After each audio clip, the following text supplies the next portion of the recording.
Number 10. Trigon. Trigon is the father of Titan member Raven. Raven is known for her insane power levels and her need to constantly keep them in check by not letting her emotions fly off the handle. This has often led to her being inaccurately labeled as an apathetic character. However, it's kinda just the opposite with her, to be honest. Raven is actually extremely empathic, which actually means she has to be even more careful when it comes to her emotions, because she not only has her own feelings that could potentially unleash a darkness within her, but also the emotions of everyone else around her. If you've seen Raven go dark, it's pretty terrifying, and this side of her pretty much exclusively comes from her dad, Trigon. Trigon is also known for being an insanely jacked demon lord, both in body and in power levels. Definitely not someone you would want to mess with, which is also typically why other folks usually try to steer clear of messing with Raven as well, because they are smart enough to avoid risking giving Trigon any reason to have a vendetta against them, which honestly, smart. Would not want to deal with that guy. Number 9. Malebolgia. Look, I'm not even a huge Spawn fan, but even I know that not mentioning Malebolgia on this list would be a sin. The ruler of the 8th sphere of hell, Malebolgia, is the whole reason Al Simmons ever became Spawn in the first place. Over 70,000 years ago, this demon was created by a past ruler of hell using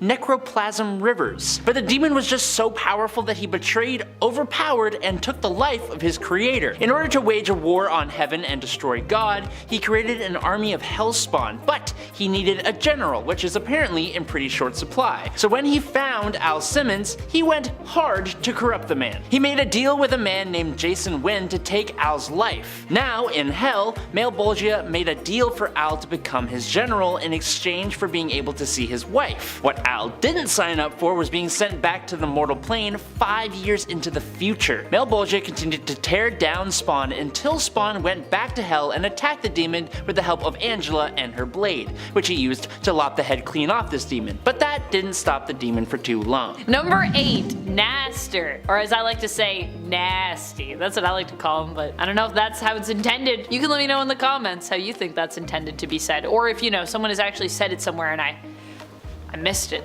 If I've learned anything from the tragic tale of Madelyne Pryor, it's that you maybe shouldn't make deals with demons from limbo. Although that being said, I do love Madelyne Pryor as the Goblin Queen, and I kinda love the woman that she has become. So maybe you should make deals with demons like Nastirh. I don't know. No. Probably best to just not. Just don't do it, even though it's tempting. Unless you want to conquer New York and unleash the demon hordes of limbo upon it, and also do so through, ritual sacrifice. A ritual sacrifice that may demand you sacrifice your own kin. Yeah, I think I'm gonna pass on dealing with nasty myself. And friends, before we move on to our next spot on this list, if you love what we do here and if you also love demons and know a weird amount of demons from the comics like both Adam and I do, be sure to let us know by giving this video a thumbs up. Number 7. Anton Arcane. Imagine being such a nasty, evil guy that once you are finally destroyed and are sent to hell, they recognize you and give you a promotion so that you can return as a demon.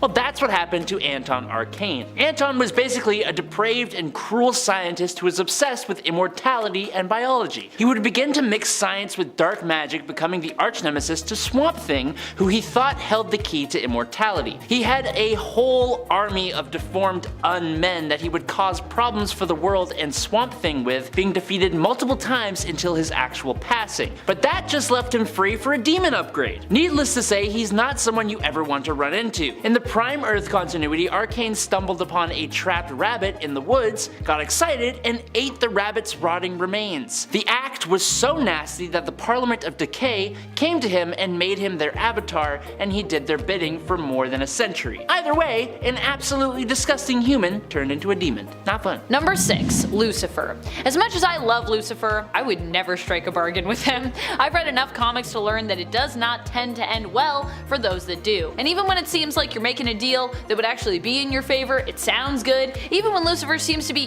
like giving you a gift, it's generally not what it seems, and usually striking the bargain or accepting said gift makes your life a living hell. Add in the fact that Lucifer Morningstar is also one of the most powerful beings in the whole dang multiverse over at DC, perhaps even the Omniverse, and it makes sense that many beings, even some of the most powerful like Dream, don't generally like to leave themselves vulnerable in Lucifer's presence or indebted to them. While Lucifer doesn't usually make a habit of lying to anyone, and is actually more likely to be blatantly honest with those whom they deal with, But that doesn't mean that they aren't skilled at manipulating and tricking people. Even more terrifying when you consider that generally Lucifer does this honestly. While we could easily classify Lucifer as demonic, as I've done here, being that, Lucifer is known for having been the ruler of hell for more than a millennia, technically Lucifer is actually a fallen angel. Just adding this to let you know that yes, I do know that, yes, but also Lucifer's connection to hell trumps everything to me. Number 5. Shuma-Gorath. Shuma-Gorath is the greatest of the leaders of the Old Ones, also known as the Many-Angled Ones. Think like Lovecraftian old gods, and that's basically the Old Ones. Madness and tentacles and cosmic horror.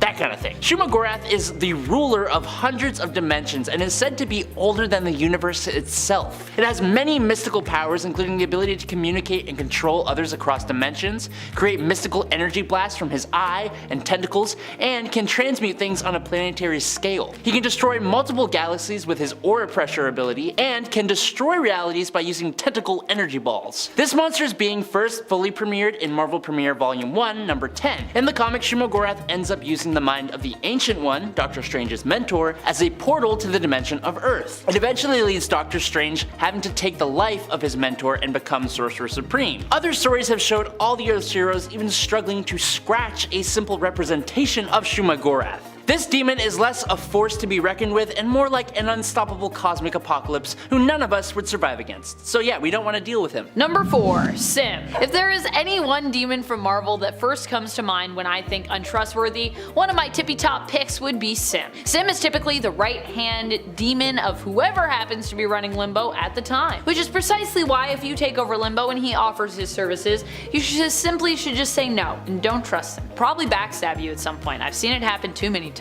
Number 3. Neron. Dan Cassidy was a pro-Hollywood stuntman for a long time. His last project was the horror flick The Blue Devil, for which he designed, created, and had to wear a mechanical blue suit equipped with the superhero starter pack of super strength, speed, stamina, agility, durability, the whole thing, plus some enhanced senses. Now after Dan's crush and some of the crew accidentally freed a vicious demon named Nibiros, Dan was magically fused to the costume, trapping him inside the suit forever. Now you may think that would make Nibiros the bad guy here, but Dan later would make a deal with one of DC's most powerful demons, the fallen angel and hell lord known as Neron, gaining fame in exchange for Dan's loved ones. Now that's a bad deal. After Dan fought Neron, he was turned into a real Blue Devil, but that was just part of a story called Underworld Unleashed, where Neron played the enemy to the Justice League when he came to Earth and offered both heroes and villains their wildest dreams in exchange for their immortal souls. Neron has also been responsible for the deaths of both Wonder Woman and the alien Mongol, and has attempted to corrupt so many different heroes like Kyle Rayner, Green Lantern,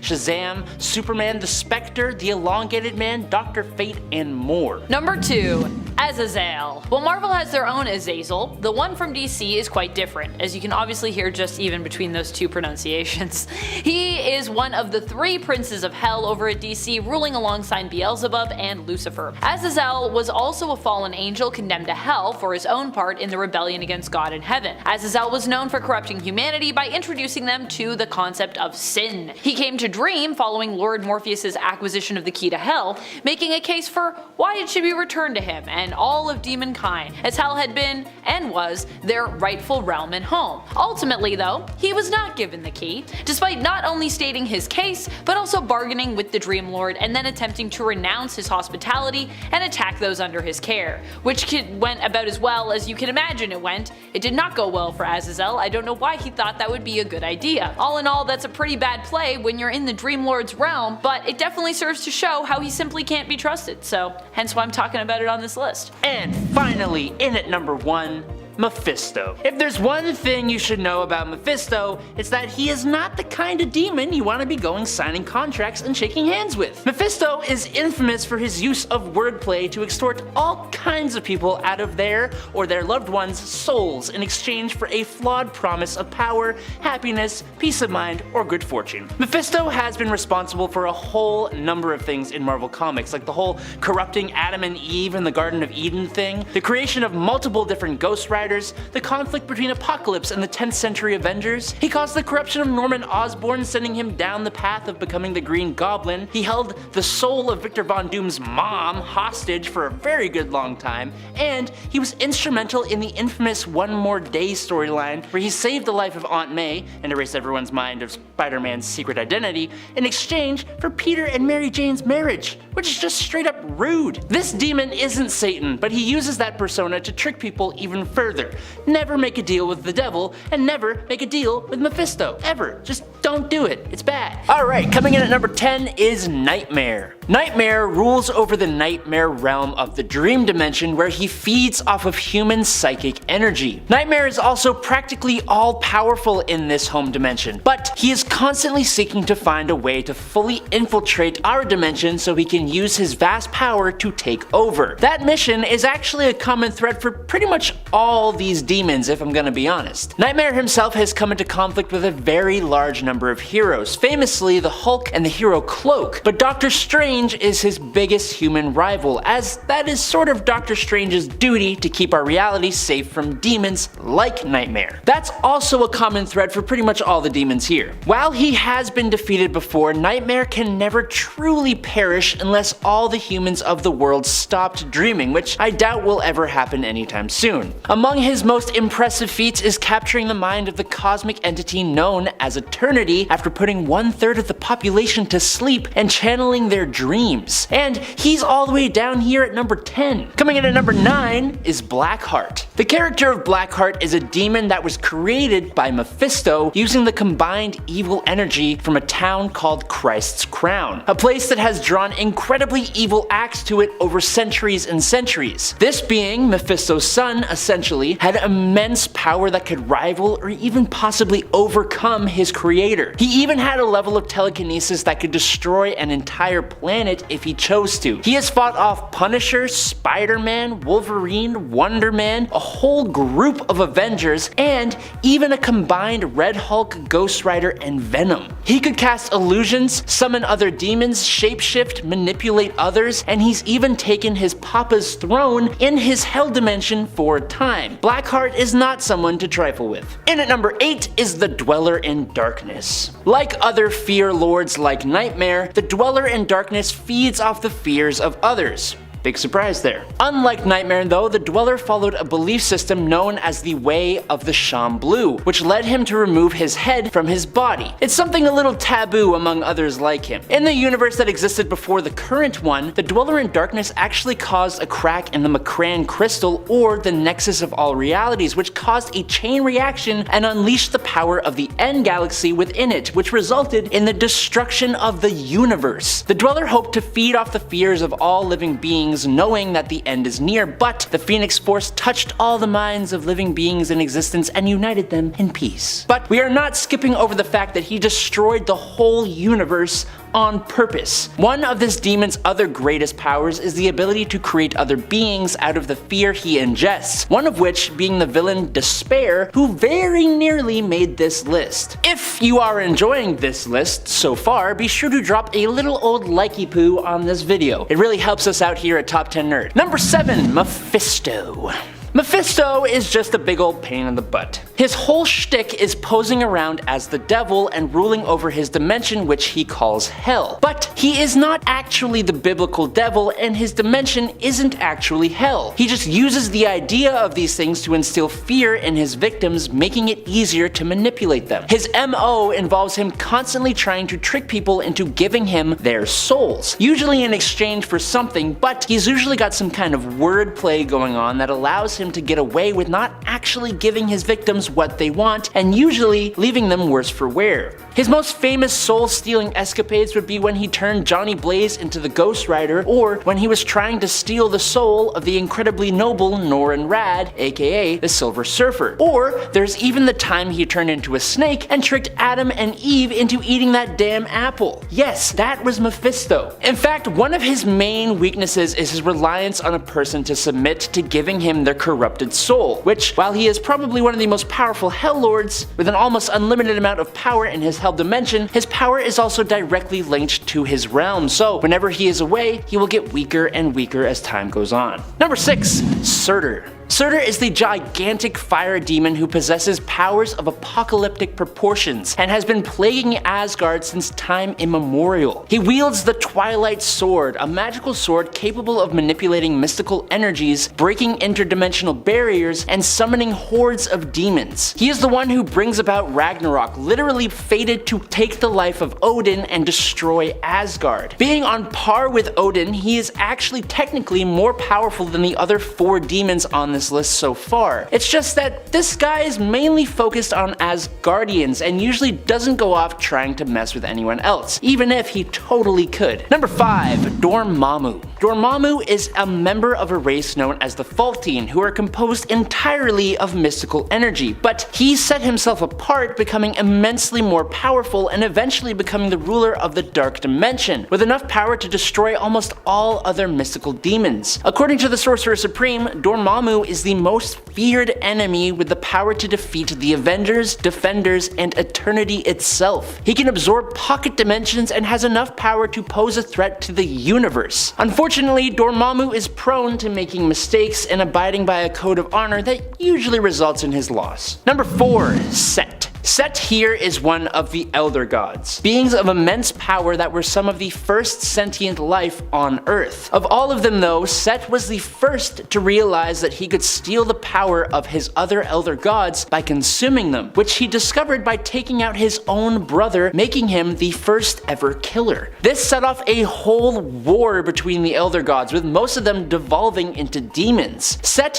himself is portrayed as a 7-headed serpent, and his constant contest for power had him finally defeated and banished to a dimension all of his own, where he is omnipotent and all-powerful. He was banished because it is practically impossible to actually permanently take him down. Now, like his other fallen brethren, he constantly seeks to find a way to enter back into our reality through his followers and magical artifacts. Number 3. Chthon. If you thought Set was bad, well, here's his brother. Chthon is one of the most powerful demons to ever exist. He has a huge influence over the earth, causing some of the darkest events ever. Even though he predates anything of this nature, of all the devil-like demons out there, Chthon is probably the closest thing to the actual devil. He and his Ngari actually ruled the earth before the angel Lucifer attacked them with his angelic army, before he ever rebelled against heaven and became the ruler of hell. Chthon himself is responsible for all the witches, werewolves, vampires, harpies, goblins, troids, night gaunts, and other dark creatures, as well as being the master of the most powerful form of magic, chaos magic. That's the same stuff used by Scarlet Witch, who has altered all of reality with just a fraction of that power. His opposite, Oshtur, is one of the 3 beings that make up the Vishanti, and they stand in direct opposition to Chthon specifically, creating the Book of Vishanti in response to Chthon's Darkhold. Other demons and dark sorcerers, including Dormammu and Mephisto, call on Chthon's name to cast some of their strongest spells, and the Sorcerer Supreme, Doctor Strange, was almost corrupted and killed by Chthon's presence alone.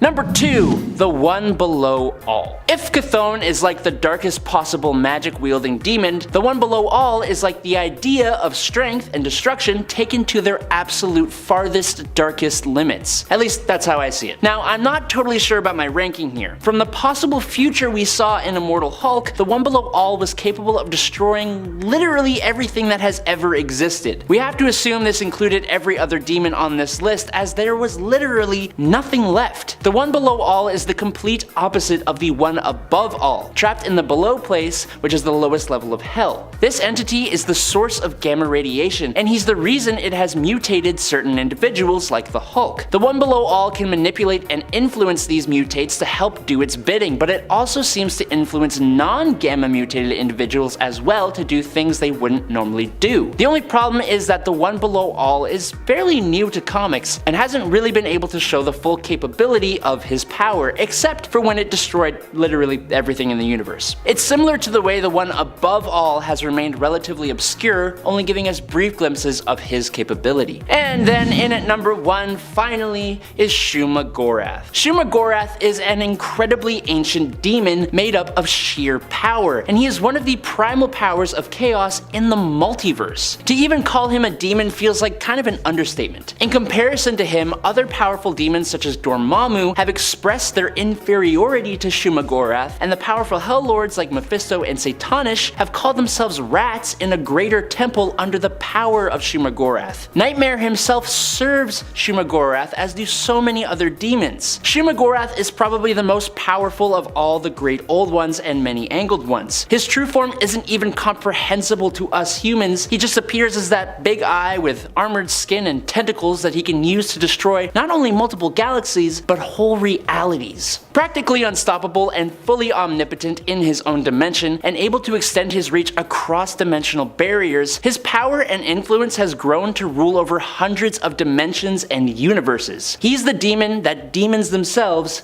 fear. Number 10. Zarathos. Zarathos started off as most demons do, in hell. He was known for corrupting the Blood, a group of beings responsible for overseeing the benevolent spirits of vengeance. He did this in the classic demon way of promising them more power when he was in fact taking their powers for himself in order to become an even more powerful evil demon. He's all about that upward mobility. When stunt driver Johnny Blaze made a deal with the demon Mephisto, more on him later, Mephisto bonded Zarathos to Johnny, making him the Ghost Rider. This partnership grants Ghost Rider a variety of demonic powers, most notably the penance stare, which causes a victim to experience every bit of pain that they have ever caused for all of eternity. While this is scary, the fact that victims of the penance stare usually have it coming makes it a bit less frightening for the average reader, placing Zarathos at the bottom of our list. Number 9. Etrigan. How to explain the origin of Etrigan in a way that won't get this video banned? Well, when a mommy demon and a daddy demon are at war and want to broker a peace, they will copulate on top of the bodies of their fallen soldiers and make a demon baby. Yes, I am totally serious. The demon Etrigan was first summoned to Earth by the wizard Merlin in an attempt to save Camelot from destruction. When that failed, Merlin bound Etrigan to Jason Blood. The two have been a force for both good and evil over the years, but Etrigan's love of causing pain is often barely kept in check by Jason. For example, in Action Comics number 637, Jason and Etrigan are hired to perform an exorcism on a child. They succeed, but Etrigan immediately tries to eat the child, and is only dissuaded when Jason threatens to end his life. Also, Etrigan only speaks in rhyme, which makes everything he does have an even creepier edge to it, like a evil Lin-Manuel Miranda. Number 8. Azazel. Azazel is one of the Dukes of Hell and is the father of Hellboy. Hellboy's mother was a witch named Sarah Hughes who made a deal with the demon in exchange for powers. She later changed her mind and attempted to renege on the deal. In response, Azazel set fire to Sarah's children and informed her that she would give birth to his son. He then put her on a hook and rode off with her on a horse for hell. Sarah would die giving birth to Hellboy, whose father then cut off his hand and replaced it with his trademark right hand of doom. Not exactly Dad of the Year material. Number 7. First of the Fallen. The First of the Fallen was the first being created in the universe, but after falling out with God, he was banished to hell, thus making him the First of the Fallen. When Lucifer decided to give up his throne so that he could travel the world as a mortal, First of the Fallen was handed the keys to hell and became Satan. He successfully delayed the birth of a Messiah by infecting John Constantine with demon's blood and tricking him into sleeping with the intended mother of the Messiah. The demon's blood passed to her like mono in a college dorm, and she became unsuitable to carry the Messiah. He is also extremely patient and petty, such as when he spent 20 years messing with a priest, convincing him to take his own life just to mess with Constantine. Number 6. Barbatos. A bit of DC Comics multiverse lore for you. A character named the World Forger uses the hopes and fears of every living creature as the basis for various different universes in the multiverse. The more stable ones get to join the main multiverse, while the unstable ones get destroyed by a dragon named Barbatos. Barbatos eventually tired of just destroying unstable universes and turned on his master, deciding to try and destroy the main multiverse. He scoured the dark multiverse, finding the worst versions of Batman, such as the Batman Who Laughs, and formed a team in hopes of using them to enact his evil plan. Now, I don't know about you, but any creature who can look at the Batman Who Laughs and think, this guy's exactly what I'm looking for, scares the crap out of me. Incidentally, it was revealed that he was the bat that crashed through the window in Wayne Manor that inspired Bruce Wayne to become Batman. Number 5. Dormammu. Ah, Dormammu. the ruler of the Dark Dimension. After teaming up with his twin sister Umar to murder their parents, Sinifer, the two left home to travel the multiverse, pursuing a career in murder and destruction before eventually settling in and taking over the Dark Dimension. Not one to share power, Dormammu eventually banished his sister and became the sole ruler. Dormammu has been responsible for many awful events such as the Great Fire of London and influencing a man into becoming Jack the Ripper in 1888. He was eventually tricked into a bargain with Doctor Strange that made the demon promise to never return to Earth. This has moved Doctor Strange to the top of Dormammu's enemies list and has resulted in the demon sending several of the Doctor's enemies after him, as Strange's death at the hands of a third party will result in their pact coming to a close. Number 4.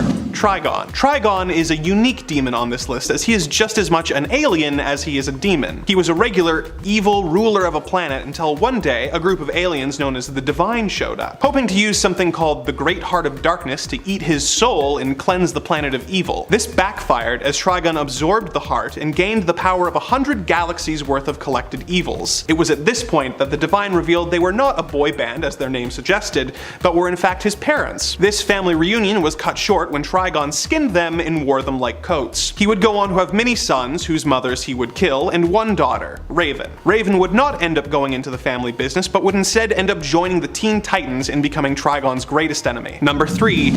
Agony and Ecstasy. As we get near the top of the list, we have to ask the question, what are demons afraid of? The answer is the co-joined twin demons Agony and Ecstasy. Their job is to enforce the laws of hell by punishing any demons who break the rules or are defeated by humans more than 3 times. We rarely see them in action, but the fact that even the most renowned demons fear being in their clutches helps put them near the top of the list. Also, I'm giving them a lot of credit for being the most visually terrifying demons on this list. Considering how many of these demons look exactly the same, these two's distinctive look gets them a lot of mileage in my book. Number 2. Mephisto. Demons are usually written as beings from hell who try and take over human souls to bring them back to hell. It's scary, but it's what they do. That's what I find so creepy about Mephisto. Mephisto is the ruler of a pocket dimension that he calls hell. But to be clear, it is not the hell featured in the Bible.